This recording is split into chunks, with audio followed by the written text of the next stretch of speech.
Hello and welcome to the latest episode of Politics and Chill, the laid-back political podcast that takes a look at the good, the bad, the ugly, the heroes, and the villains of British political history. In our last video, we took a look at the Liberals in the late 19th and early 20th century and how they split themselves into factions, and there was a lot of infighting. They then found a cause to unite around, that being free trade, won a huge landslide majority in 1906, and set about on a huge liberal reform welfare program. Today, in this episode, we're going to be taking a look at 1909 to 1911, in which there was a huge constitutional crisis between the House of Lords and the House of Commons. This crisis involved the monarchy, it involved two monarchs, it caused great stress onto the government, almost collapsed the government, it revived the Conservative Party, and set the way that the British Parliament is today. We are looking at the People's Budget, the Liberals versus the Lords. Now, for some context, with the main people that we're going to be looking at today, the Prime Minister is Herbert Asquith. He has been the Liberal Prime Minister since 1908. He became Prime Minister after Henry Campbell Bannerman's sudden resignation due to his failing health and then sudden death not long after his resignation. His Chancellor is David Lloyd George, who is considered a radical and is definitely on the more left-wing side of the Liberal Party, whereas Herbert Asquith was more on the centrist side. The leader of the opposition is Arthur Balfour, who has been Conservative leader since 1902 and had been Prime Minister from 1902 until 1905, when he resigned and then lost the 1906 general election, giving the Conservatives their worst result up until that point, and would be the Conservatives' worst result up until the 2024 general election. So for background as to why this crisis really happened, we have to go back about 15 odd years.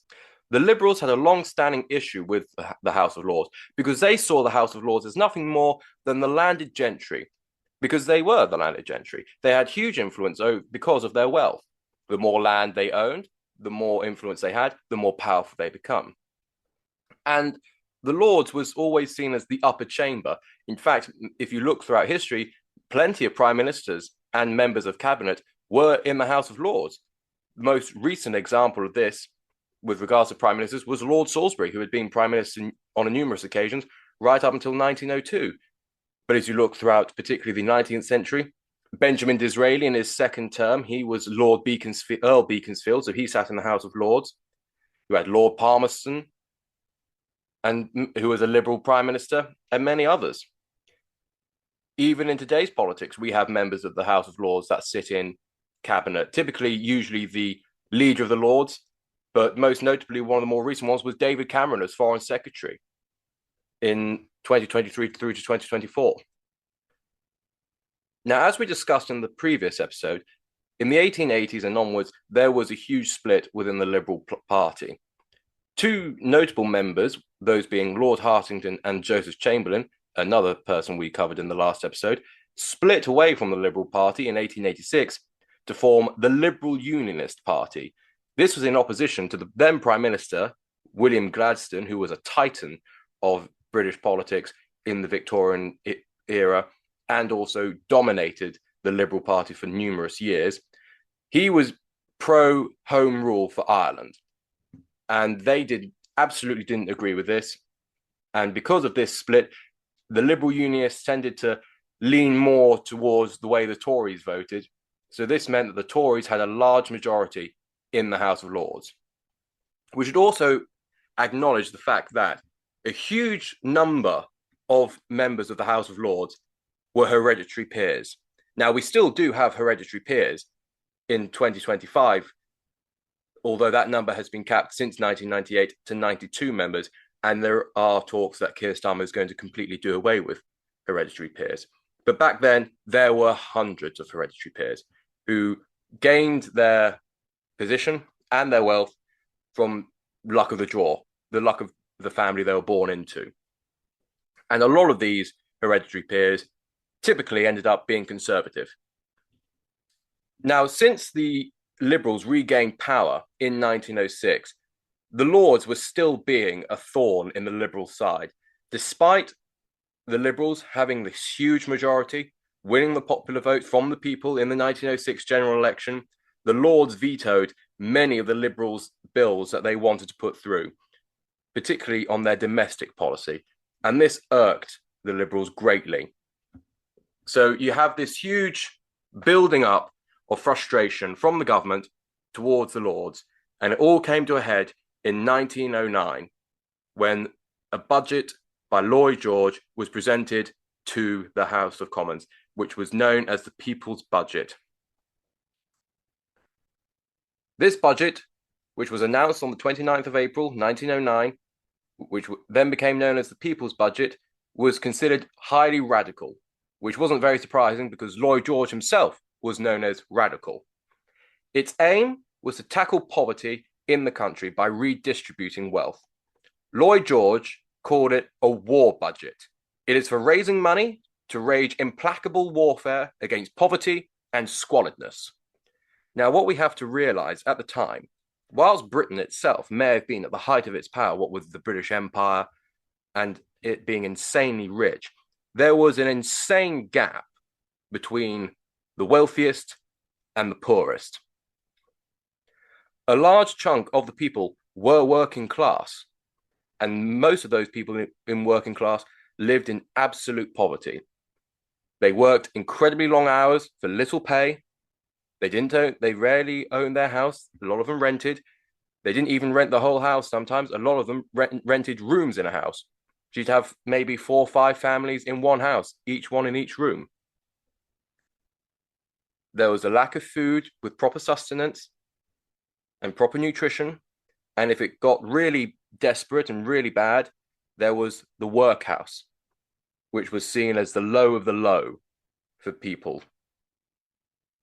And when the Liberals came into power in 1906, they wanted to do away with this poverty and squalidness. They wanted to help the people. And that's what they had done with their Liberal reforms, where they introduced pensions, they introduced sick pay, and countless other reforms that set the basis for the welfare state. Now, Lloyd George originally wanted to cut defence spending because at the time, defence was highly popular to throw money at, particularly into the Royal Navy. At the turn of the 20th century, there was a new popular ship called the Dreadnought. This was highly different to any other ship that had been seen before, because throughout the 19th century, it started off with the wooden wall ships, the ones that you saw at the Battle of Trafalgar and other ones like that. Then it moved into more sail and steam, like HMS Warrior, if you've ever seen it down in Portsmouth Harbour. But this one, the HMS Dreadnought and the Dreadnought class, was completely different. This was the birth of the battleship, which were these huge, heavy and heavily armoured warships, which had huge guns and great armour.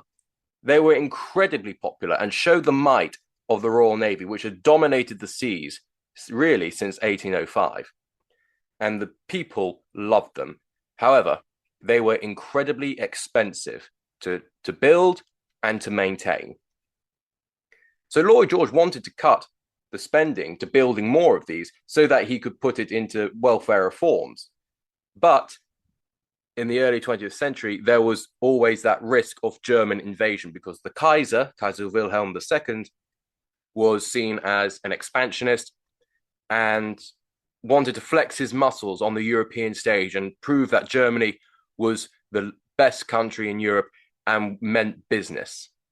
So there was always the threat that German invasion or war with Germany would occur. So because of this threat of war with Germany, this meant that Lloyd George couldn't afford politically to cut defence spending the way he wanted. So he had to introduce new taxes. And these new taxes were 9 pence in the pound in income of £2,000 or less. That basically means that this was a tax of 3.75% of any income of £225,000 or less in today's money. There was a higher rate of 1 shilling on incomes greater than £2,000 and an additional 2.5% on incomes exceeding £5,000. So that higher rate is a 5% tax on income more than £225,000 and an additional 2.5%, so that'd be 7.5% in total, on incomes exceeding £566,000 in today's money. But one of the more controversial parts of the budget was that it contained the introduction of full land value and a 20% tax on increases in value when the land changed hands. Now, this land tax infuriated the lords because, like we mentioned earlier, most of them were from the landed gentry. They owned land. So they really didn't like that they were going to have to pay a 20% tax on increases in values when the land changed hands. They were outraged by it. And they were also outraged by the income tax that was put on. Although, as we look at the rates, 3.75% and 5% for around about £225,000 and £566,000, if we compare that to today, that's a very low income tax. I don't think anyone would be complaining with that today. Now, the fallout from this people's budget, really divisive, even somewhat among the Liberal Party. Winston Churchill, who at the time was president of the Board of Trade, which is basically Trade Secretary, was a huge advocate of the budget. Now, this always surprises people that Winston Churchill wasn't always part of the Conservative Party. Because when you mention Winston Churchill, everyone thinks the Prime Minister that led us throughout World War II. Well, in actuality, he left the Conservative Party in 1904. He crossed the floors to join the Liberal Party. And he was part of their cabinet. He was president of the Board of Trade. He was Home Secretary later on and had numerous other positions in Liberal governments. In fact, and he was seen as more of the radical wing along with Lloyd George. In fact, the Conservatives called Churchill and Lloyd George the terrible twins. But while Churchill was a huge advocate of it, Lord Rosebery, the previous Liberal Prime Minister, called the budget pure socialism. So the budget was incredibly divisive as it tried to make people more pro-social services. But a large chunk of the people, particularly in the House of Lords, didn't want to accept that. The Conservatives were worried about the heavy taxation. The Tory Lords were especially worried about the large land tax. The Conservatives believed that the money should be raised through introduction of tariffs on imports, which would benefit British industry and trade within the empire, and would also raise the revenue to pay for social reforms such as welfare. Again, the Conservatives were still banging on the drum of tariff reform, which hadn't helped them, and it was the cause for their huge loss in the 1906 election. But also, there was some unpopularity to the Conservatives' idea of tariff reform because it would have meant higher prices on imported foods, and whilst tariffs may have benefited landowners, it would hit ordinary consumers. And as well, back in the early 20th century, free trade was the way of the world. It had been hugely popular and hugely successful for countries like Britain since the Victorian period. In the press, the Daily Mail and the Times urged rejection of the budget. They were pro-tariff and said, let's give tariffs a go. Various dukes who sit in the House of Lords held public meetings calling the budget socialist and deriving Lloyd George as a madman. Lloyd George in turn said that a fully equipped duke costs as much as 2 dreadnoughts, and dukes are as great a terror and they last longer.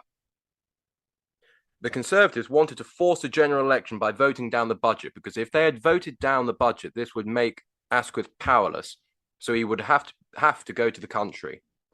But in the House of Commons, the Liberals had a huge majority, so the Conservatives were really relying on the House of Lords. Now, the House of Lords hadn't vetoed a budget in 200 years, and by convention, they could vote it down, but they couldn't amend it. And on the 30th of November in 1909, the vote came to a head, and the result was the Lords vetoed the budget. Their reasoning? They said that the government were not entitled to it as it lacked an electoral mandate, and this outraged the government. Asquith went to the King, King Edward VII, and asked for him to allow Asquith to create 400 to 500 Liberal peers to stuff the House of Lords so that there would be a Liberal majority that would pass the budget. The king agreed in principle, but said that there would need to be 2 elections. One about the budget, and the second about House of Lords reform. If the Liberals won those, he would then stuff the Lords with the amount of Liberal peers that Asquith demanded. So in January 1910, we had the first general election for that year, and the result was a hung parliament. The Liberals had lost their majority.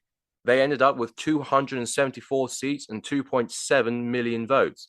Meanwhile, the Conservatives had 272 seats, but 2.9% of the vote, 3.3% more than the Liberals. The Liberals now relied on the support of the Irish Parliamentary Party, who were Irish nationalists, and the Labour Party, who were still a relatively new party. The Irish wanted the government to remove the veto from the Lords. This was so that if the Irish Home Rule bill was put forward, the Lords couldn't block Home Rule. And to make sure that they got this, they threatened to vote down the budget if they didn't get what they wanted. So Asquith was left in a really precarious position, and his hands were pretty much tied. He had to do the bidding of the Irish Parliamentary Party. Otherwise, he couldn't get past any legislation that he wanted. And a few months later, after the January election, in April 1910, the Lords passed the budget, because whilst the Liberal Party lost their majority, they were still the largest party in the House of Commons, though only by 2 seats. So the Lords passed through the budget. And with the budget passed, all attention turned to House of Lords reform. Asquith knew this was going to be difficult, not because he lost his own majority and was now in an informal coalition, but because he knew that any reform passed would have to pass a vote in the House of Lords. And he knew that the House of Lords weren't going to vote for them limiting their own power. So he knew it was going to be incredibly difficult. But Asquith had gotten this far. He knew he couldn't give up the fight. So the king, trying to mediate, suggested that 50 Liberal peers and 50 Conservative peers come together and vote to break the deadlock. But this was criticised because it disregarded the law's independency, because it excluded the crossbenchers, who were a large number in the House of Lords. The king himself was quite anti-stuffing the Lords with Liberal peers. Lord Crewe, a member of the Liberal cabinet, said that Asquith should tell the king to stuff the Lords with peers. That way it would be considered ministerial advice, meaning the king would have to accept it. Otherwise, he would cause another constitutional crisis, this time aimed at the monarchy. But Asquith didn't really want to do this, and in May 1910, King Edward VII died, and George V became king. With the accession of the new king, the Liberal government immediately put forward a Parliament bill, curbing the Lords' power to a delay of 2 years instead of a veto, and removing their right to reject money bills.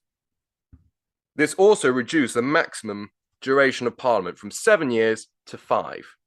And this sparked huge tension between the Liberals and the opposition, including the House of Lords. And there was furious debate throughout the spring and summer of 1910, and huge tension. At one point, when Asquith came into the House of Commons and took his seat on the government benches by the dispatch box, the Conservatives started chanting, "Traitor, traitor, traitor," and "Who killed the king?" So you can tell that there was a lot of passion, energy, and even hatred that was in this debate. Meanwhile, the new king wanted to de-escalate because he didn't want a huge constitutional crisis to occur very early on in his reign. So he asked for a conference between the Conservatives and the Liberals to find consensus. So from June to November 1910, multiple meetings took place. However, no agreement could be found. and the Conservatives decided to pull out because they found the meetings to be futile because the Liberals just weren't giving anything up. So with the Conservatives pulling out of the conference, Asquith knew that the Lords would probably vote down his Parliament bill. So he went to the King and mentioned that he spoke to his father, the late King Edward VII, that he was going to stuff the House of Lords with 400 to 500 Liberal peers. King George was hesitant to do this, but after heavy persuasion from Asquith, the King threatened the Lords to stuff the House with the Liberal peers that Asquith wanted to ensure the vote would swing the way of the government. Asquith was able to convince the King to do this because he said that if the King didn't give his assurance that this would happen, the government would resign, and this would escalate the constitutional crisis that was going on even further and create an even larger headache for the King. And this early on in this reign, he couldn't afford that. So whilst he had gotten that assurance from the King, with the breakdown in talks, Asquith knew he had to call another election now for his mandate in parliamentary reform. So this sparked the second general election of the year in December 1910. And in this election, not much really changed. The Liberals lost 2 seats. They went down from 274 to 272 seats and lost 600,000 votes. They gained 2.1 million votes. The Conservatives also lost 1 seat. They ended up with 271 seats, but still won the popular vote with 2.2 million votes. The Irish Parliamentary Party ended up with 74 seats, and Labour ended up with 42 seats. So we still had a hung parliament, and this still meant that the Liberals had to rely on the Irish. But for continued Irish nationalist support, the Irish expected Home Rule to be on the Liberals' agenda, and the coalition continued to push for reform and were able to narrowly pass the Parliament Act, which banned the Lords' veto and instead allowed for a 2-year delay. The vote passed by 131 votes to 114. The House of Lords ended up backing down because they felt that this had gone on for long enough. There had been 2 elections, and again, the Liberals, whilst not winning an outright majority, had won the most amount of seats. And they felt that the longer the Lords dragged this out, the worse they were going to make it for themselves. So they just accepted what they had and tried to make the best out of it. Because though they may have lost their veto, they could still delay, and the hereditaries were still allowed to sit in the House of Lords without the threat of 400 to 500 Liberal peers. And that sparked the end of the constitutional crisis that lasted over 2 years. But what are the conclusions that we can derive from this crisis? Well, there was a huge shift in power within the Houses of Parliament. Like we briefly mentioned earlier, the House of Lords was always seen as the upper chamber, but now that had completely shifted. The House of Commons now had more power over the House of Lords. The Conservatives, whilst licking their wounds, found themselves in a better situation because they were only 1 seat behind the Liberals and now focused their attention to Home Rule, saying that the Liberals snuck that commitment through without any mention of it during the election, which of course there is some element of truth in because Asquith had to agree to it in order to appease the Irish and to push through his parliamentary reform bill.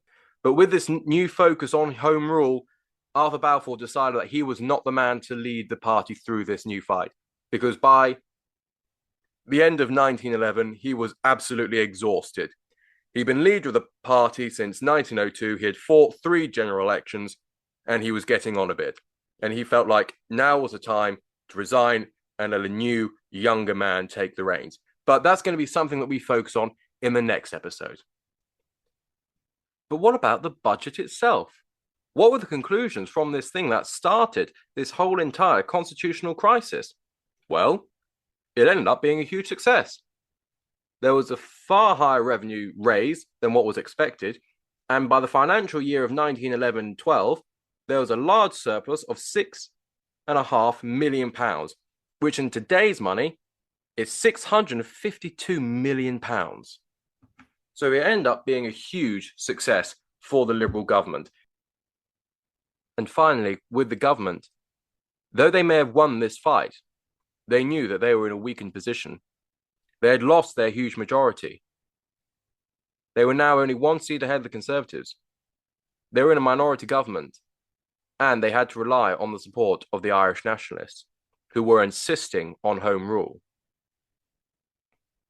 So, though Asquith may have won this fight, he knew that more were going to be coming. And that's what we're going to discuss in the next episode, as we take a look at 1911 to 1914, as Asquith was derived as the Prime Minister at leisure, and how far from the truth that could actually be. So I hope you enjoyed this episode as we looked at this constitutional crisis and how it shaped the way our modern parliament is in Britain. And as always, please do share this with people who you know who might also take an interest in politics. And if you have any questions or anything like that, please do send them into our email, politicsandchill1, as in the number 1 at gmail.com. If we get enough questions, hopefully soon we'll be able to do a Q&A session where we can answer in great detail your questions. Now, and before I sign off, I just wanted to share this quote with you from the man himself, Herbert Asquith. Of all human troubles, the most hateful is to feel that you have the capacity of power, and yet you have no field to exercise it. And he certainly felt that at times during the constitutional crisis, and he certainly will feel that with the whole Irish Home Rule Bill fiasco. And like I said, that's going to be what we discuss in the next episode. So I hope to see you there, and hopefully you enjoy this episode. Thank you so much for listening, and goodbye.